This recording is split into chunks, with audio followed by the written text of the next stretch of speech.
I don't know why they say this. Oh, they say it here. If you proceed, you will not be able to turn back. So basically, it's like, hey, point of no return. So we want to go back to Dow Village.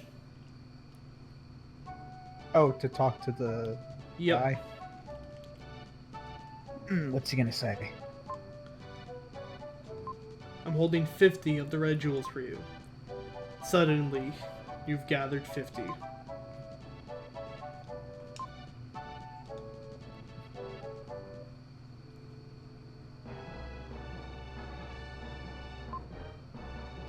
So we are in this strange giant mansion.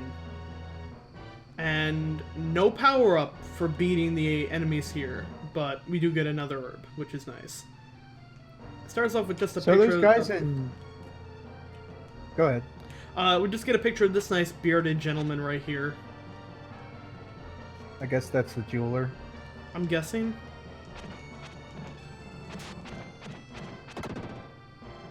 So all the So I was enemies. gonna ask, those things on the wall, are those like guys with penguin masks?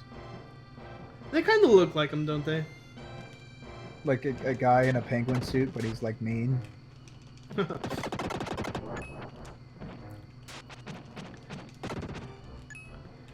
Yeah, he kind of looks like it, doesn't he? Meh. Welcome to Penguin Mansion.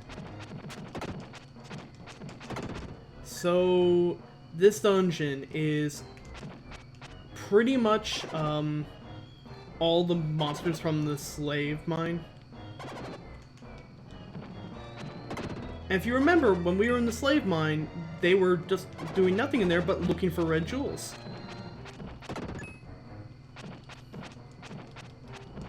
Right, yeah. So Jeweler Gem is the person responsible for all those slave trade.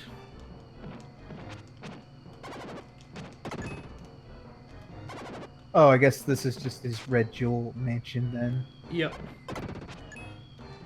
I think it's supposed to be more like the monsters in the diamond mines, where like these are his minions, his cohorts.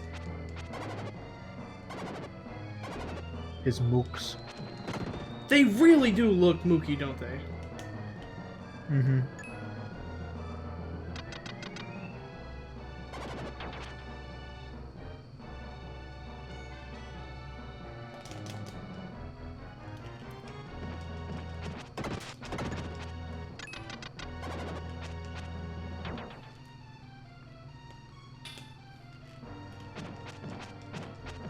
So basically, everything in this dungeon hits like a brick. And if it weren't for Will's abilities, you'd be fucked.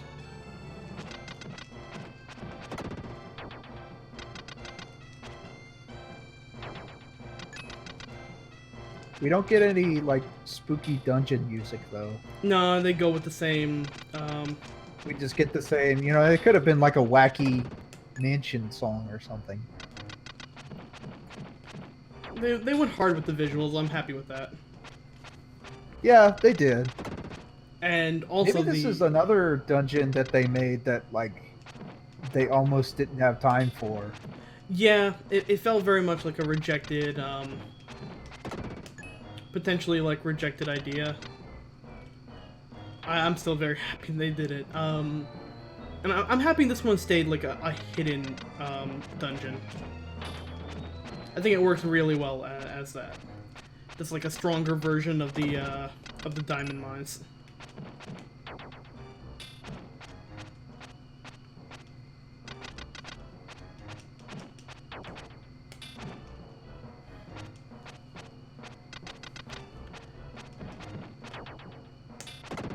There we go.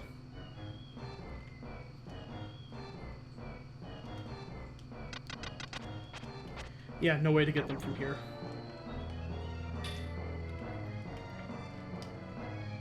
I also like that, like, you don't actually have to you don't have to, like, go through this to get the last upgrade or anything like that. There's nothing you really get from this other than bragging rights, so...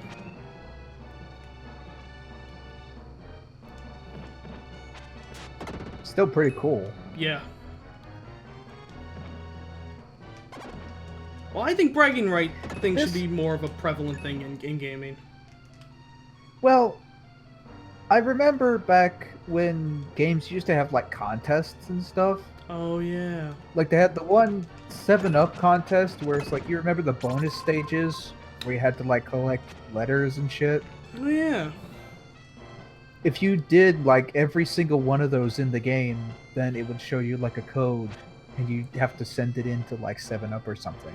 Oh man. Yeah, I miss stuff like that. I guess you won like a sweepstakes or something. Oh, by the way, to progress in here, because there's nothing around here, right? Nothing let me through. Uh-huh. If you slide under it. That clearly looks like you can walk under it. Yeah.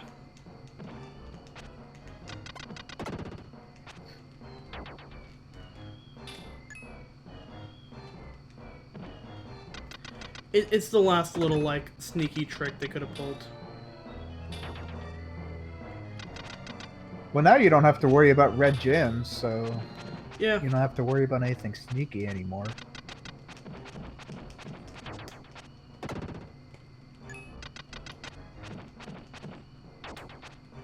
Oh, bullshit, I blocked that.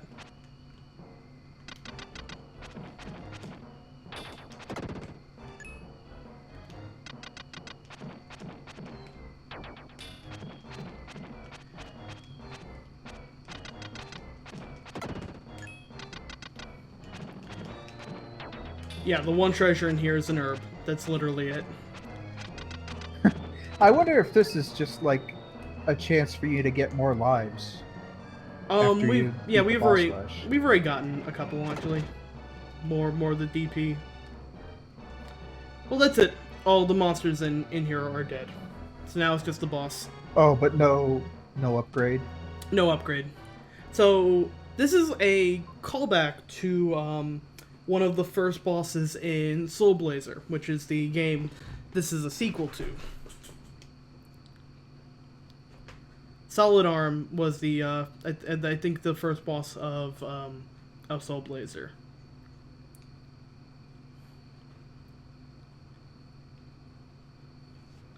And the red jewels were just his power, like, scattered around. I hate when that happens. Oh, I see. So he was trying to find the, like, have the slave labor find all the red gems for him. Yep. So now we have to fight him, and he's hard.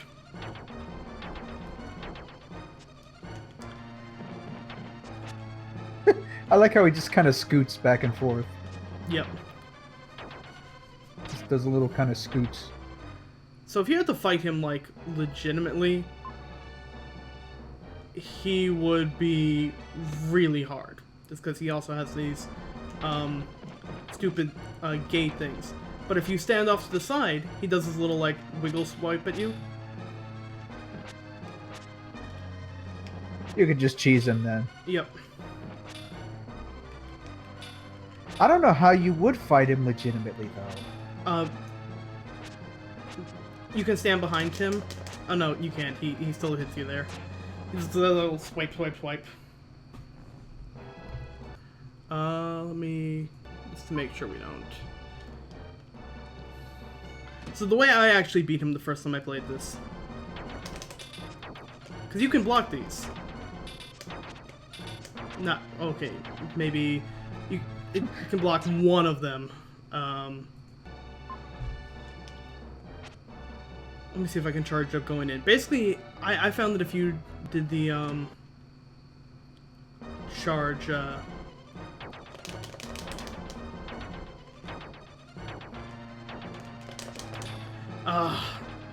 it's so easy to fuck that charge move up.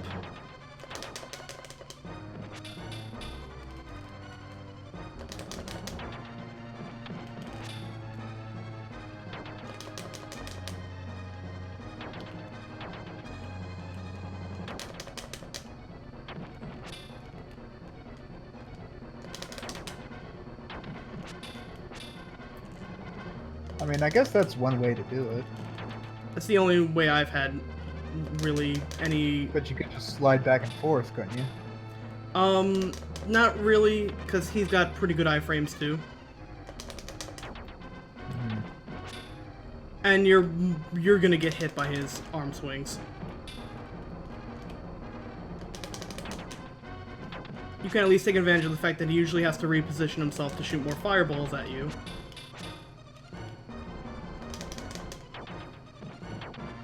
Will definitely deal more damage to him if you do the slide, but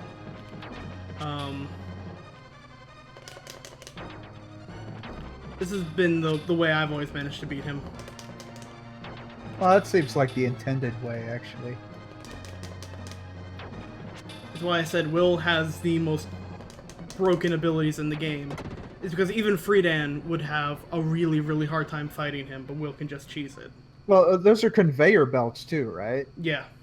In the center there. So there's no other way. You have to have some kind of range or charge or something. Pretty much. Even if he did Dark Friar, that relentless fireball barrage would fuck him up. Mm-hmm.